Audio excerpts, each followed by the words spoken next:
Lección número 6. Los géneros literarios. Los diversos lenguajes de la Biblia. ¿Qué formas emplea la Biblia para hablarnos y transmitirnos la palabra de Dios? Lanzando discursos, narrando historias, cantando poemas. Hoy lo vamos a ver con lo que llamamos los géneros literarios, es decir, los diversos lenguajes que emplea la Biblia.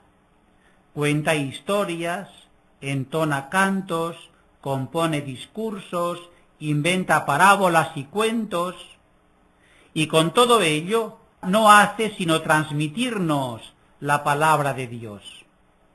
Dios nos ha hablado de muchas formas, como hablamos los hombres.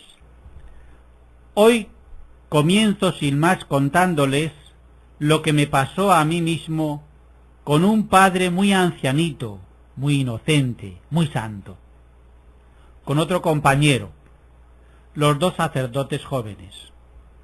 Hablábamos un día sobre el libro de Judith en la Biblia y decíamos, al ver las muchas inexactitudes históricas que contiene, que lo más probable no es una historia verdadera, sino, como diríamos hoy, una novela bonita, en el mejor de los casos, una novela histórica, con la cual Dios nos transmite un mensaje, como es la salvación que Dios trae a su pueblo, hasta en los momentos más desesperados, y también el valor de la mujer viuda, hermosa, honesta, que sabe conservarse casta. Así discurríamos nosotros cuando el padrecito tan inocente y santo saltó a gritos: estos jóvenes me van a echar a perder la fe. ¿Cómo tuercen así la Biblia, que es palabra de Dios? Decirme ahora que Judith a lo mejor no existió. Dejamos entonces al anciano padre en sus gritos y nosotros seguimos ahora pensando igual. Bien, y en una cosa tan simple, ¿dónde radicaba el problema de aquel padrecito? Muy sencillo.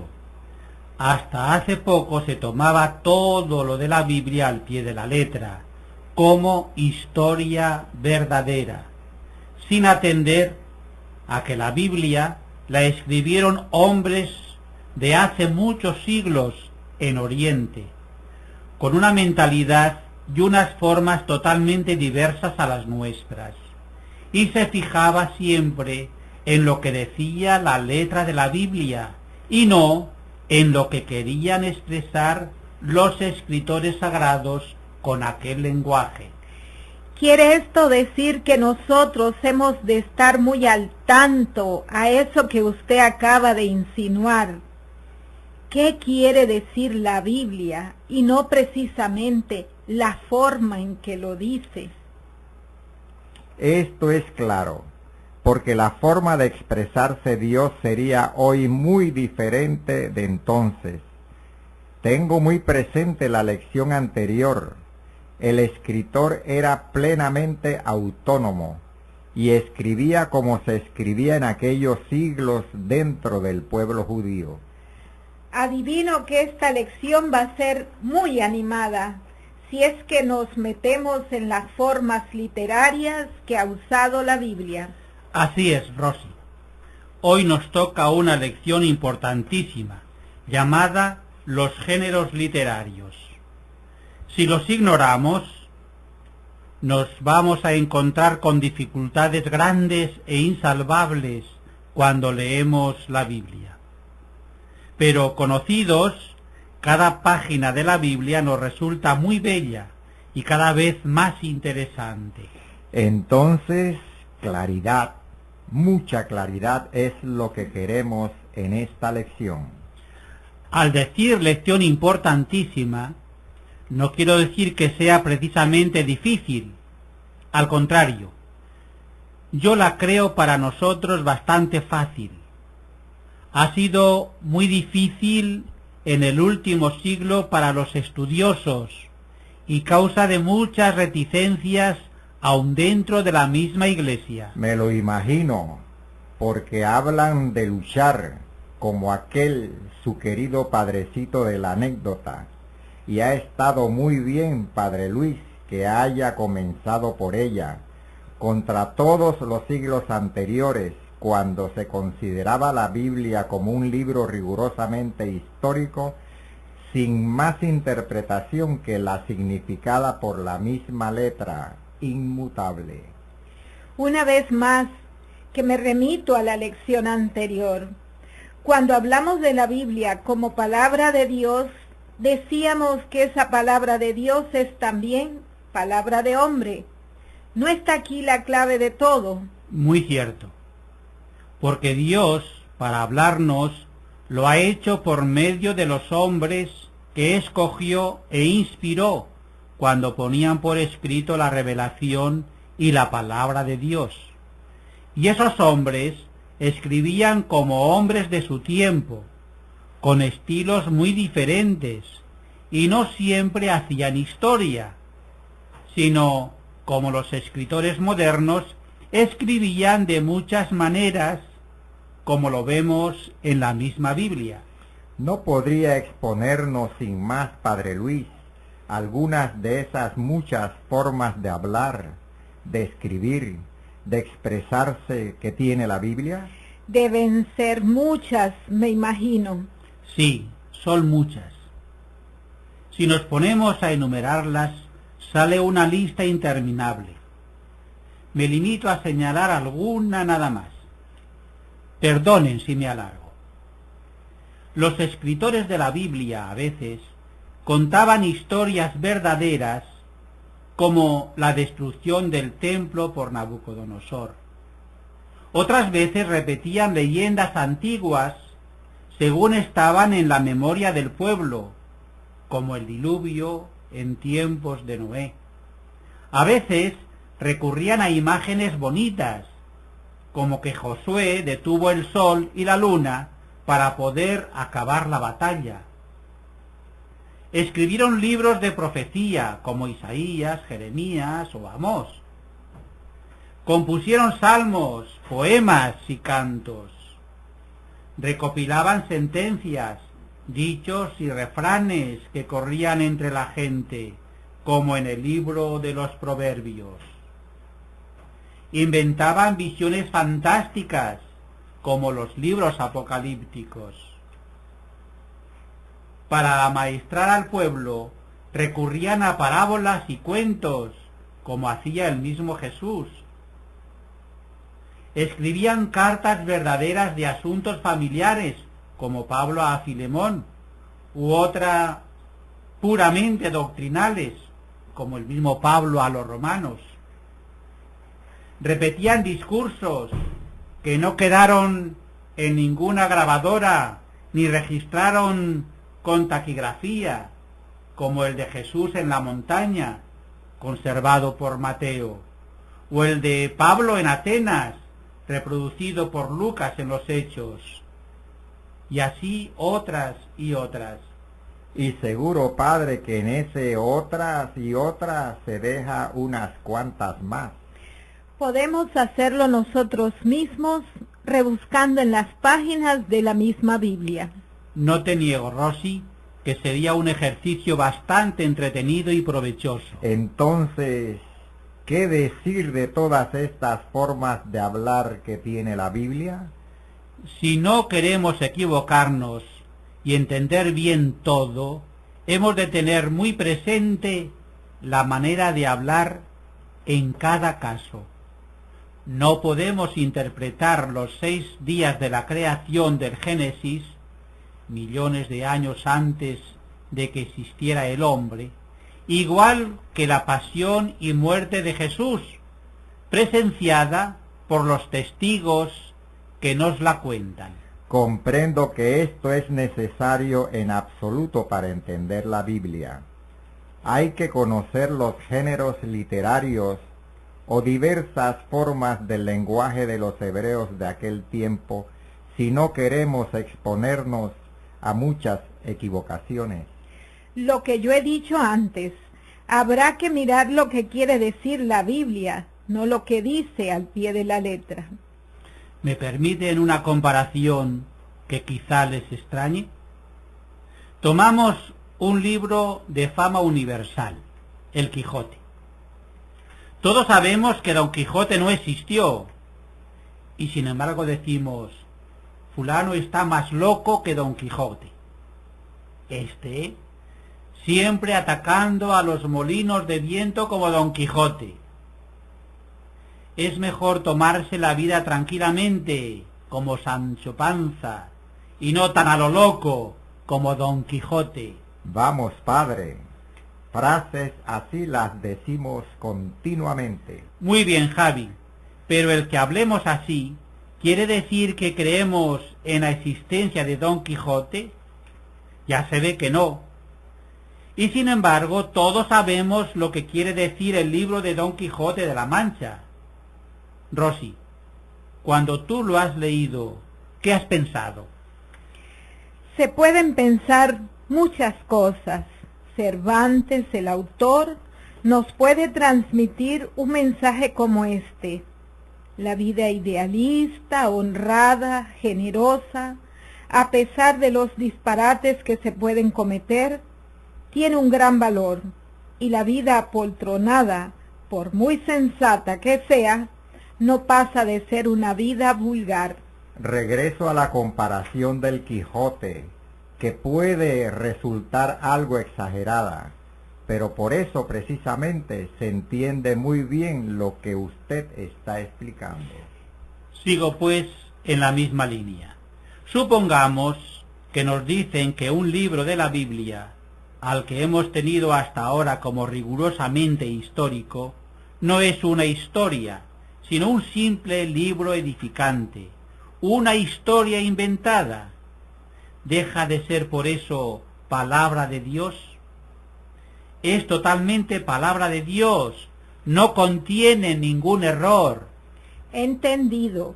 Lo que pasa es que con ese libro, Dios no nos ha querido contar ninguna historia, sino que con una historia inventada por el hombre, el escritor secundario, Dios, que es el autor principal de la Biblia, nos ha querido transmitir un mensaje, una verdad suya. Yo estoy viendo esto muy claro y me mantengo en mi idea, que coincide con la que por tercera vez en tan poco rato nos ha expresado Rosy. Hay que mirar lo que la Biblia quiere decir, no lo que dice al pie de la letra. Rosy, con esta tu intervención me ahorras a mí el parecer muy pesado al querer dar un consejo que yo repetiría muchas veces. Veo que todo lo dicho hasta aquí nos debe llevar a lo que yo creo que es lo más principal de esta lección, que cada libro, cada página, cada fragmento de la Biblia, cada sentencia se debe interpretar según lo que es, porque no es lo mismo una historia que un cuento. Veo que los tres estamos completamente de acuerdo y que los tres insistimos en lo mismo, a saber, una historia es una historia y no la cambiamos en nada, como la pasión de Jesús. Una leyenda es una leyenda, como la Torre de Babel, y sabemos darle su valor. Una ley es una ley, y captamos lo que nos exige y obliga, como los 10 mandamientos. Una profecía es una profecía, y escuchamos el aviso de Dios. Una oración es una oración, y la rezamos, como la rezaba un fiel israelita. Una exageración es una exageración, y no la sacamos de quicio, como cuando Jesús dice que es más fácil pasar un camello por el agujero de una aguja que no el que un rico entre en el reino de los cielos. Es una exageración para hacernos ver lo difíciles que se hacen las riquezas cuando en ellas se pone el corazón. Y no quiere decir que un rico no se pueda salvar. Tomada la exageración al pie de la letra, habríamos de decir que para el rico no hay salvación posible, porque un camello no puede en absoluto pasar por el agujero de la aguja. Valdría la pena que siguiera poniendo ejemplos como este último. Sí, en una lección como esta valen más los ejemplos que nada. Podríamos fijarnos en lo que llaman antropomorfismos, o sea, cuando la Biblia hace hablar o actuar a Dios de la misma forma que lo hacemos los humanos. Resulta una cosa curiosa por demás. Ponga un caso. Ya en el principio de la Biblia nos encontramos con Dios creando al hombre, y lo vemos, qué lenguaje tan formidable, en el oficio de alfarero. Modela un cuerpo de barro, amasado con polvo de la tierra, y cuando lo tiene listo, le sopla en la nariz, le comunica así el espíritu, y ya tenemos al primer hombre, a Adán. Ha resultado una obra primorosa. No digamos que esto no es encantador. Pero más encantador resulta ver a Dios formando a la mujer. Es lo mismo. Dios no había caído en la cuenta de que su obra no estaba bien, y lo nota cuando hace desfilar a todos los animales delante de Adán. Entonces se dice Dios, pero ¿cómo es posible que todos los animales tienen su pareja y solo Adán está solo? Voy a remediarlo. Y de una costilla arrancada cuidadosamente del costado del hombre, queda formada Eva, una mujer que enloqueció de felicidad al bueno de Adán. A lo mío. ¿Y qué quiere decir la Biblia con imágenes tan encantadoras? Aquí está lo del género literario. Para un oriental de aquellos tiempos, esto podía ser una historia.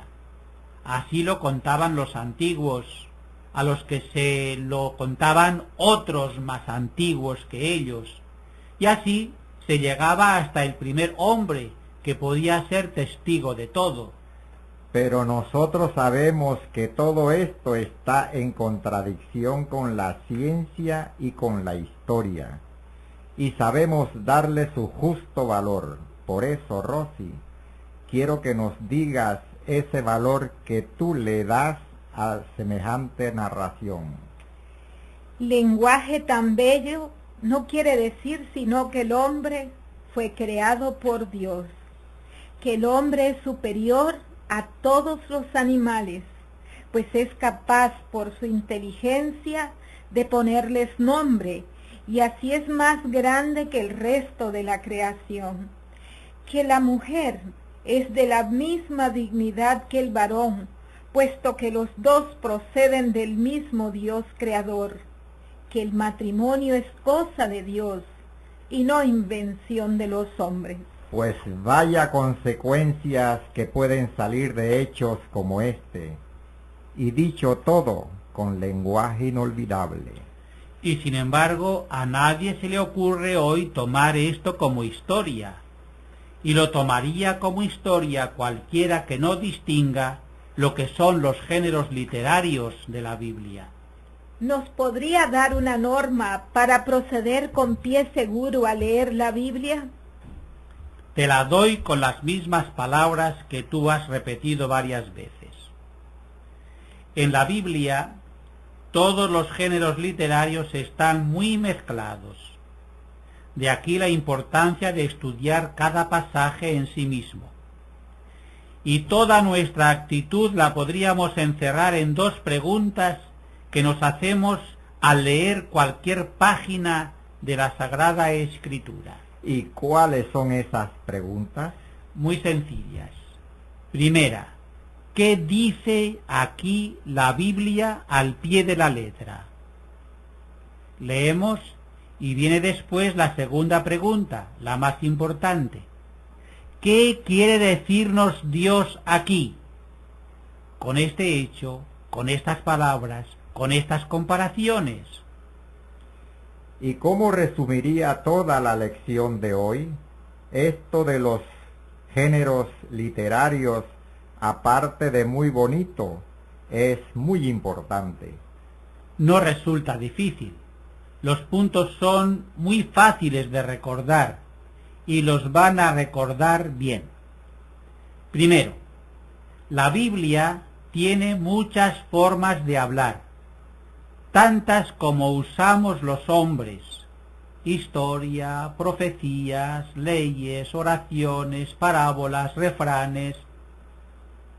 Segundo, para entender lo que es el mensaje de Dios, no hay que mirar lo que dice al pie de la letra, sino lo que quiere decir con esa forma de hablar.